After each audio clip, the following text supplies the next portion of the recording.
ஏகோபித்த ஆதரவுங்க. அதாவது அபுதாபியில் இந்த மாதிரி ஒரு வரவேற்பை நீங்கள் பார்த்துருக்கவே மாட்டீங்க. சூப்பர் ஸ்டார் ரஜினிகாந்த் அவர்களை எல்லோரும் வந்து சந்தித்தார்கள். எல்லோருமே அவர் மேலே அன்பு காட்டினாங்க. அவரும் பல இடங்களுக்கு சென்றார், மகிழ்ச்சியாக இருந்தார். அந்த காட்சிகளை பார்க்கும்போது நமக்கு பயங்கரமான ஒரு ஹாப்பியாக இருந்தது.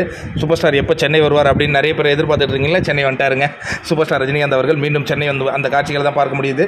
சென்னை வந்த உடனே அவரோட நிறைய பேர் செல்ஃபி வீடியோ எடுக்கிறாங்க, ஃபோட்டோ எடுக்கிறாங்க. எந்த வித கோபமும் படலை, சலனமும் படலை. ஆனால் சில பேர்லாம் ஒரு 2-3 ஹிட்டு கொடுத்துட்டாலே இன்னமும் வானத்தில் மிதக்கிற மாதிரி ஃபீல் பண்ணுவாங்களே. ஆனால் சூப்பர் ஸ்டார் ரஜினிகாந்த் அவர்கள் எல்லோற்றையும் சந்தோஷப்படுத்துறாருங்க. அதனால தாங்க அவர் சந்தோஷமாக இருக்கார். அவருடைய ரசிகர்களும் சந்தோஷமாக இருக்காங்க. பாசிட்டிவிட்டியான ரசிகர்களாக இருக்கிறாங்க. சிலருடைய ரசிகர்கள்லாம் பார்த்தீங்கன்னா நெகட்டிவிட்டியை ஸ்ப்ரெட் பண்ணுறாங்க.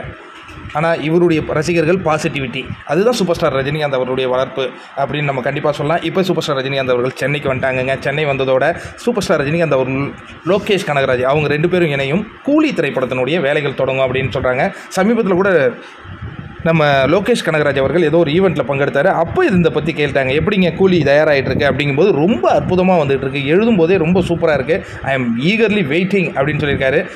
இதில் ஏதாவது சர்ப்ரைஸுகள் இருக்குமா அப்படின்னு கேட்கும்போது படத்தை பார்த்துட்டு நீங்களே சொல்லுங்கள், நான் அதை என்ஜாய் பண்ணுறேன்னு லோகேஷ் ரொம்ப கான்ஃபிடென்ட்டாக இருக்கார். சூப்பர் ஸ்டாரும் கான்ஃபிடென்ட்டாக இருக்கார். தெரிக்க விடக்கூடிய அந்த காம்போ பயங்கரமான முறையில் வரப்போகுது. இப்போ பார்த்தீங்கன்னா வேட்டையன் படத்தினுடைய படப்பிடிப்பு முடிஞ்சு பயங்கரமான போஸ்ட் ப்ரொடக்ஷன் ஒர்க்கெல்லாம் சூப்பர்வான முறையில் போயிட்டுருக்குங்க. எல்லா இடத்துலையும் ஹாப்பினஸ் புகுந்து விளையாடுது.